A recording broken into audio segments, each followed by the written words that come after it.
In this day and age, when you first start out as an anime fan, you probably might have heard of a few prominent studios that are behind some of your favorite works. Shows like Nichijou and Haruhi Suzumiya come to mind as Kyoto Animation.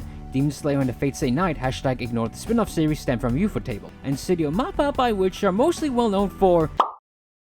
Yeah, we'll get back to you later. But by far, what is considered to be the studio behind some of the most acclaimed and widely beloved anime out there lies none other than the one and only Studio Madhouse.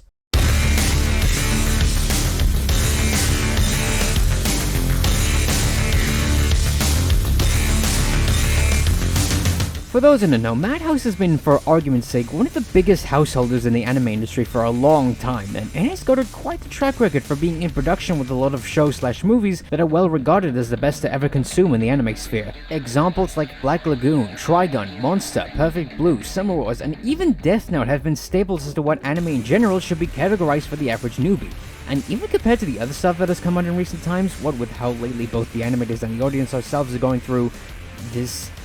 how does the saying go again? Oversaturation burnout period. Yeah, that's the one. Despite that fact, back in the day, it's pretty astounding as to how Madhouse has been consistently putting out some great, if not some of the best anime to ever grace the silver screen, and even beyond that for people all around the world. And they've been doing this for a long time, mind you. Hell, you might have already seen an anime that's made by Madhouse and you just didn't know it. That goes to show just how much of a big deal the studio has been dealt with throughout the times when anime was going through this awkward growing phase, and just how impactful the most well-known IPs have been established. However, as I've said in recent times, not many people tend to talk about the new stuff that has been put out by what was considered to be a creative juggernaut, because as I've said this pretty much extends to the fact that they don't really put out a lot of anime that has relatively made an impact on the scene as much as they used to anymore. Like, has anyone ever seen Vampire Diaries in No Time? I mean, I heard it's a funny show, but I guess in the end it doesn't matter because there's not a hint of validation through any word of mouth. What is wrong with this society? So to lay out this big question as to what exactly happened to this once beloved veteran, I think it would be best to provide a quick history lesson as to how Madhouse gained its rising reputation as one of the best anime studios that have since then reached its peak and is now slowly falling into obscurity due in part to its more saturated younger sibling. So ladies and gentlemen, may I introduce you to the everlasting legacy of Studio Madhouse.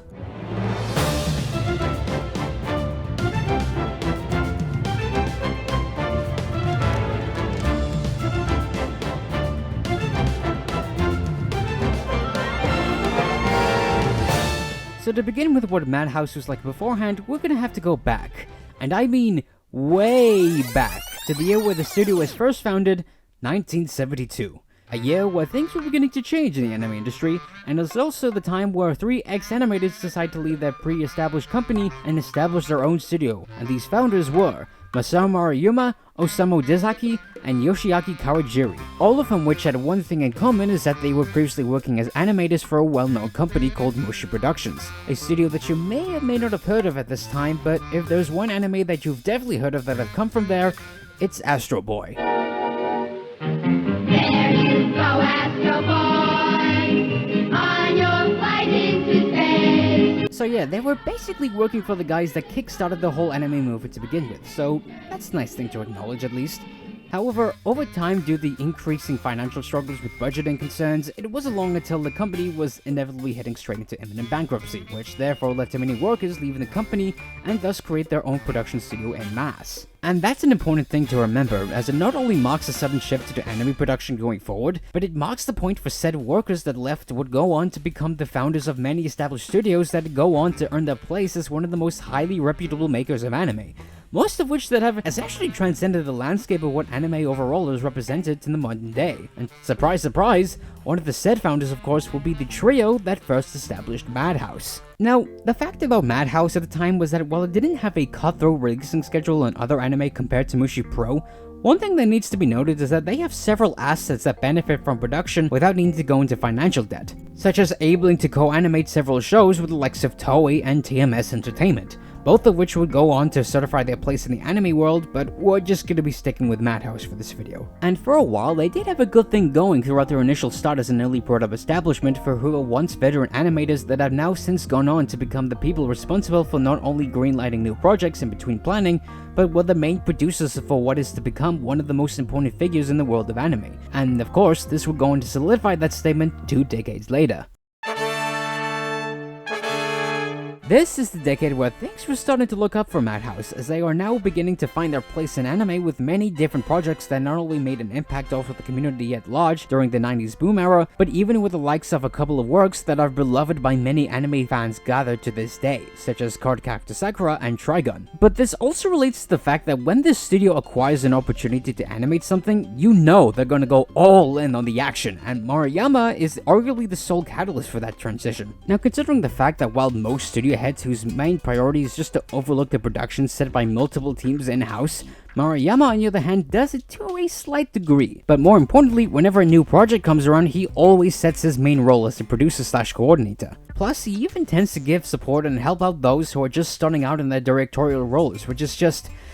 Man, I have no idea what kind of sorcery he conjures up every now and then, but the fact that he's given the rise to some of the most well-known directors of our time just speaks sheer volume to the idea that, yeah, Masaru really does give a shit about every anime he's had a hand in, and I mean it when I say every anime.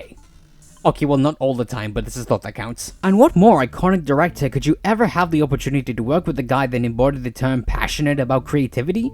Well, that could be clarified pretty easily by introducing none other than the legend himself, Satoshi Kon. Let's be honest, if you haven't heard of this guy, or at the very least haven't seen any of the stuff he has made throughout his lifetime, then what are you doing here, man? It's no big secret that for those who are into anime to begin with really dig Satoshi's works, myself included.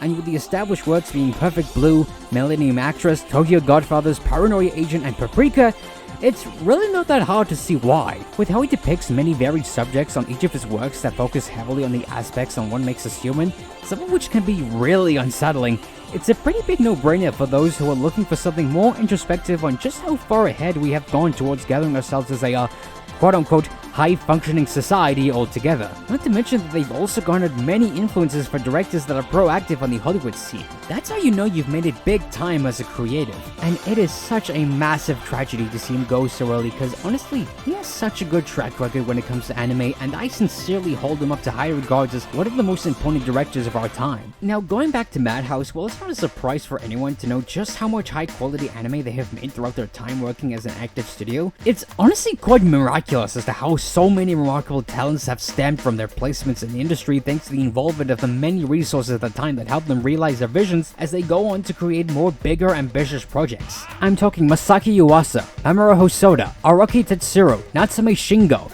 These people are most anime fans considered to be creative icons in the medium at large. So whenever you see something that is credited by either one of these faces, or better yet, be working at Madhouse, you're gonna be in for one hell of a time. And that feeling cannot be better stated than when this privileged studio starts to transcend their contributions in anime into the mid-2000s.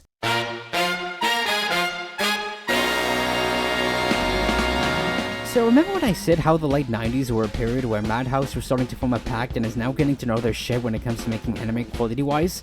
Well, in the early noughties, what they basically did is that they gathered up on a train, rode with it, and they just never stopped pumping out so much stuff, it's like having the challenge to mount up a climb to Mount Everest, in which it sounds like a trivial task to them to overcome. Back to back, you have so many anime to come from this studio, it's overwhelming with how the sheer vastness of quantity there is to watch. And what's even more crazy is that there is so much varied anime to pick from, both genre and tone-wise, you could basically make a whole list of anime that's equivalent to what's the top 100 anime to watch before you die. Want to see an underdog story centered around boxing? Watch Hajime no Ippo. Want to experience a vast journey between two main characters that is unraveled in so many mystery plot elements that it'll shake you to the core? You watch Monster. Or you just want to see a man gamble his life away by going through many trials and tribulations of sudden death games also he could pay away his debt? You get Squid Game. No, fuck off.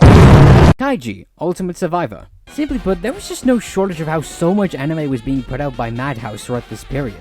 Yet every time one comes out, they have managed to produce hit after hit after hit. And if that doesn't put their reputation as one of the most successful, if not the most successful anime studio to ever grace the medium, then I don't know what is. Well, Bones came quite close, but it was a different time. However, as much as there is applause I want to give to this studio, there comes a point eventually where the train ride needs to slow down. Since the handful of remaining projects that were left to be finished before the year 2010 hit, things started to de-escalate when the signs that were growing more apparent than before, with the underlying factor being that Madhouse had pretty much outsourced themselves to their own self-propaganda. That the more you accept people's offer to work on their projects, the more packed and thus more difficult the working conditions get for those that are still working in studio. And it really doesn't help that by the time the 2010s hit, the amount of people working there were beginning to shorten less and less over time. So to clarify, this is the point where things go downhill from there.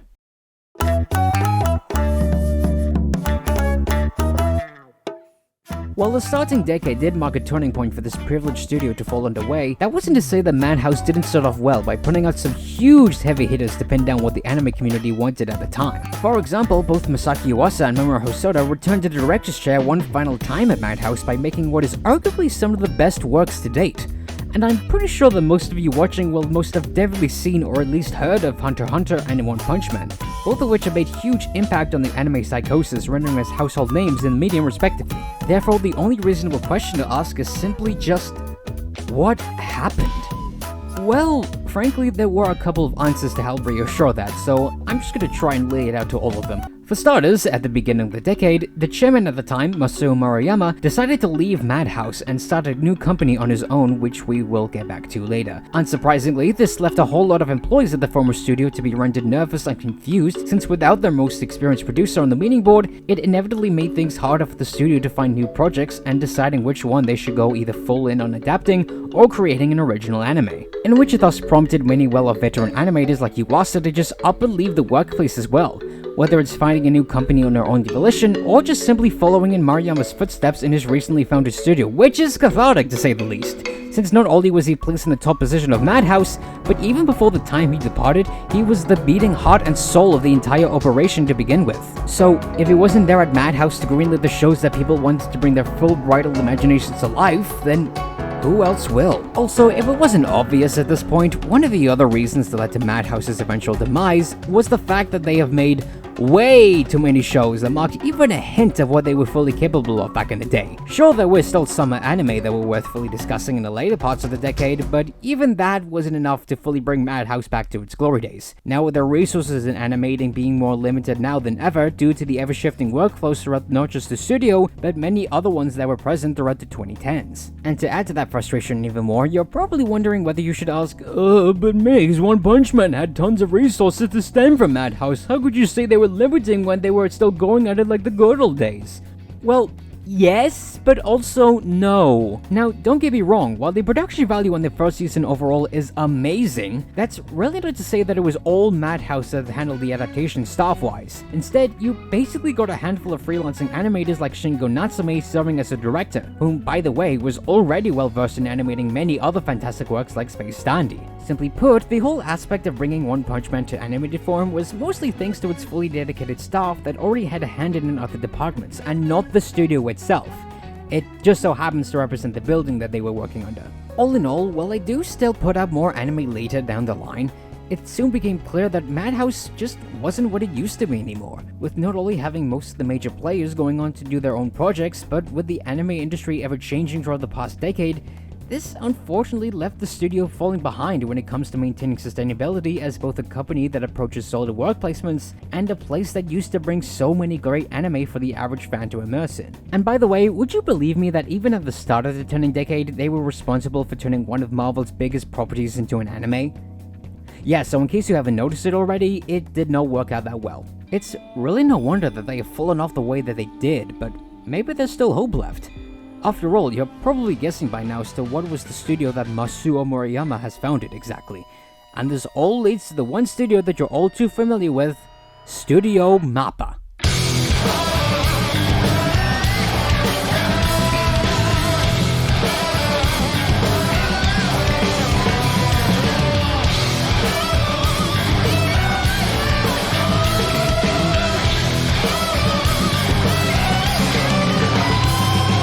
So in case you weren't aware of this by now, Mappa has already had a huge chunk of shows sprawling out into the spotlight ever since its past upbringings, as to how Maruyama would envision as a newly formed studio that allows creative talents into the foray just like how its predecessor once did. Although, over time, it became quite inevitable for Mappa to start accepting shows left and right when being offered with what would soon become as some of the most impactful anime in the community as of late.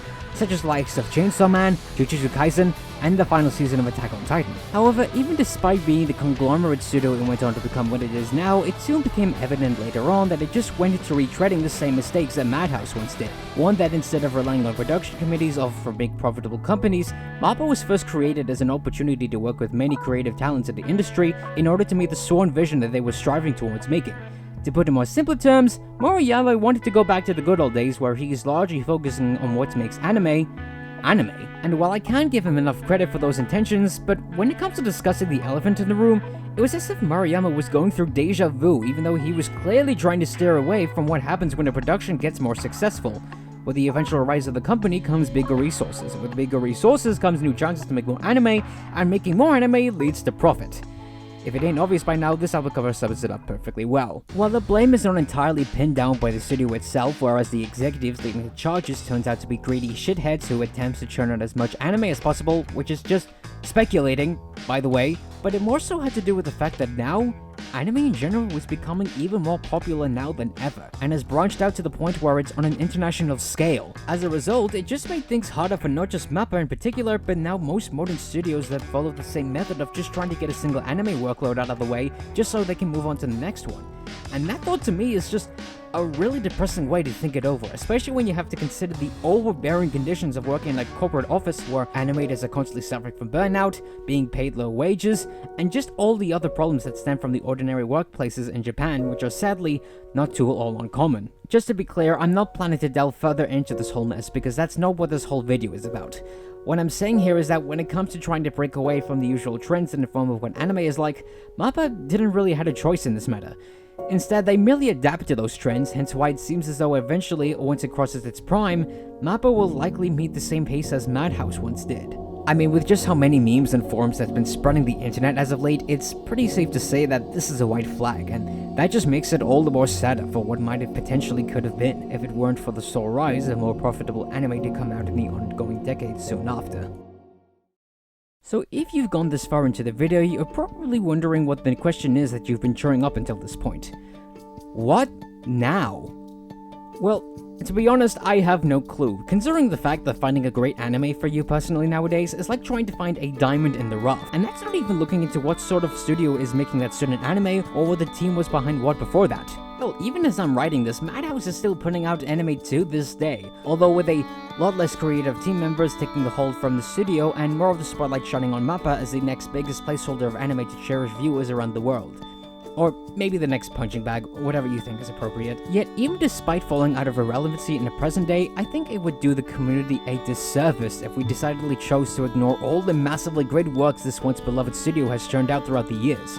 And even today, I can still think of a few modern anime from Madhouse that are well worth your time. The most obvious example I can think of would be A Place Further Than the Universe. A story centered around 4 girls whose main goal is to head over to the Antarctic, and with that comes a huge turmoil of emotions during your watch time, and if you want to have an excuse to just go out and do something worthwhile in your life, then this is the show for you. Or, if you want something more experimental, look no further than Sonny Boy. And if I were to give a synopsis for what it's about, I just prefer you go into this purely blind, and while it may not appeal to everyone, it's still worth an interesting watch, at least in my book for that matter. All in all, even despite falling by the wayside, Madhouse still proves it has a couple of tricks up its sleeve, and as for when it's a chance for them to ever make a comeback, well, only time will tell. But as for me personally, I think it's time to wrap up this whole discussion. So hey, if you've managed to stick around with me rambling on about a studio that's been running for a mid-century now, then I applaud you from your camaraderie.